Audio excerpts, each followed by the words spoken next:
Здравствуйте, Роман, как у вас дела? Белла, я вам хочу сказать, у вас какой-то особый секрет. Вы с каждым годом все красивее и красивее. Спасибо большое. У нас сегодняшняя тема, Роман, мы вчера арестовали одного блогера, который ежедневно материл на платформе ТикТока и детей, и женщин. Я лично за то, чтобы таких блогеров убрали с платформы, потому что это не красит мой народ. Я за то, чтобы мой народ и уши моего народа слышали только красивую речь, все хорошее, да, а вот эта грязь должна с платформы убираться.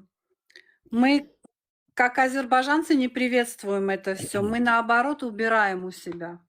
И должны уходить от мата, от оскорбления, от использования нецензурной брани, которую использует азербайджанский сегмент.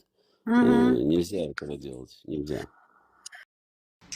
Gör ne günde seni. Ay yazık. Yazık. Yazık. Yallah. Gel yallah Alişka ver adam Aa, gel. yaxşırım. Hayda. Ay kız ya. Benim hoşuma söz gelme. söyleyin daha.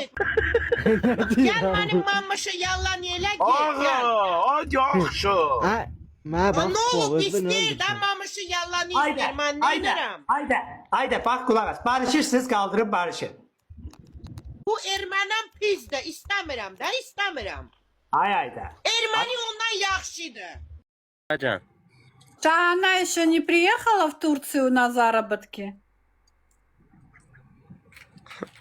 Şahane bir numaralı Azerbaycan gehbesidir. Ay şahane terterin Seydimli kentinde. Sen belanın tırnağına kurban Belə olasan. ճանշապես փոխել Ermenilere kurban ol. Փոխել եմ երեխեք ջան, չգիտեմ, խի։ Bella Ամեն ինչ soruşur դետո, şahane. ամեն ինչը սա մեջ է։ Pul kazanmaya. Hele ki gelme. Kamran onu getirecek yakın ki bilmiyorum. Herhalde Ermenistan'a gelecek o. Kamran dersen paparozadı. Kamran öyle ya valla Asma Kamran Kamran gelecek. desa şu topku ben iterem. Tursiya asım Kamran'ı paparozana yere biterem sağı. Ve Belecan çocuklarımı da bana düşman gibi büyütüyor. Değer Hazret Ermenidir. Uşaklarımı çocuklarımı bana düşman büyütüyor. Vay sosyal. Ha sikine bak. Her gün Azerbaycan'a.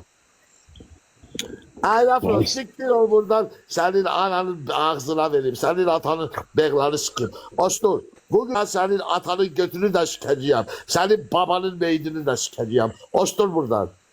Bunlarla 5 minut konuşuyorsan 5 minut sonra bizimdir 44 yaşma